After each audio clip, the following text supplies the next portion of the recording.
There's a very particular kind of opponent in tennis who doesn't beat you with power, precision, or highlight-worthy winners. They don't overwhelm you with athleticism. They don't intimidate you with elegance. They don't force you off the court with heavy shots. Instead, they beat you in a more subtle, more infuriating, and far more psychologically damaging way. Point by point, emotion by emotion, piece by piece. These players, often called pushers, don't just take your points. They take your patience, your rhythm, your confidence, your sense of identity as a player, and they do it without ever appearing threatening. And that's exactly why it hurts so much. You step on the court thinking you're the better player. You look at their strokes, their footwork, their awkward timing, and something inside you whispers, "This should be easy." But you already know what happens next. Nothing feels easy. Suddenly, you miss shots you don't normally miss. You go for too much. You become impatient. You start forcing winners that you know are low percentage. And somehow, without ever hitting a clean winner, this player, this pusher, is ahead. And as the match continues, you don't just lose points. You lose yourself. Pushers don't overpower you. They erode you. They chip away at your confidence with every neutral ball. They drain your emotional energy with every long rally. They amplify your frustration with every ball they get back. They expose your impatience, your ego, your need to finish points quickly, your discomfort with long exchanges, your resistance to playing ugly tennis. And they do it silently. No taunting, no intimidation. Just the quiet, consistent, unrelenting pressure of someone who refuses to miss. This is not a tactical problem. It's a psychological one. To understand why pushers steal your confidence point by point, you have to understand what they truly attack. They don't attack your technique. They attack your patience. They attack your emotional stability. They attack your identity as a better player. They force you to confront a version of yourself you don't like. The version that becomes anxious, reckless, annoyed, embarrassed, and confused. The psychological warfare begins the moment you realize their ball isn't easy to attack. Your ego expected to dominate. But instead of clean winners, all you get are neutral replies. Balls that come back slower than you expect. Shots that have no pace. Balls that bounce high, deep, awkward, unpredictable. Their tennis doesn't allow you to express your own rhythm. You swing too early, too late, too hard. The more you try to impose your style, the more your timing collapses. And with every error you make trying to finish the point, your internal dialogue changes. First it's, "Okay, relax." Then it's, "Why am I missing?" Then, "This is ridiculous." Then, "I shouldn't be losing to this." Then, "What is wrong with me?" Then, "I can't play my game." And eventually, "I don't know how to win this." That slow psychological decline, that's the pusher's real weapon. Their game is built on emotional disruption. They don't steal your confidence with one big moment. They steal it gradually, like water wearing down stone. One extra ball, one long rally, one frustrated overhit, one poorly timed approach, one careless miss, one panic swing, one ego-driven decision. Bit by bit, they dismantle your self-belief. Pushers force you into a mental contradiction. You believe you are better, but the score says otherwise. That contradiction creates emotional tension, and tension is the first step toward collapse. Another thing pushers expose is your relationship with discomfort. They make the match uncomfortable.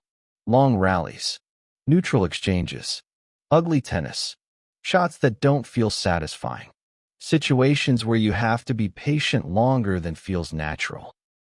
They turn the match into a test of emotional endurance. And if you've never trained your mind for that kind of discomfort, you break long before they do. But here's the deeper layer. Pushers attack your identity. If you see yourself as an aggressive shot maker, a clean hitter, a technically superior player, then a pusher threatens that identity simply by existing. They force you into patterns that don't look like your style. You feel like you're betraying your own idea of who you are as a player. And identity threats are far more destabilizing than missed shots. You're not frustrated because they're good. You're frustrated because they force you to play a version of tennis you don't want to play. And this is where the real emotional warfare happens. Pushers make you question your own worth as a player. Pushers make you feel like your training isn't working. Pushers make you doubt your level. Pushers make you fear the judgment of others. Pushers make you feel embarrassed at the idea of losing to someone whose strokes look wrong. It's not the pushing that hurts you. It's the meaning you attach to losing to a pusher. This is why the confidence erosion feels so personal. You don't just lose points. You lose control. You lose rhythm. You lose certainty. You lose patience. You lose your identity as the better player. And when your identity collapses, confidence collapses with it. Pushers don't need winners. They win by letting your emotional system destroy itself. But now let's look gently at the truth behind all of this. Pushers are not magic. They do not possess some mystical energy. They simply understand, consciously or intuitively, that most tennis players do not know how to stay emotionally stable through long, neutral, uncomfortable points. They rely on your ego, your impatience, your desire to look good, your hunger for clean winners, your fear of long rallies, your internal rush for validation. And the moment you become aware of this, the pusher loses their power. Because ultimately, confidence is not lost because of their game. It's lost because of your reaction to their game. So how do you take your confidence back? Not by hitting harder. Not by attacking more. Not by forcing winners. Not by playing like someone you want people to see.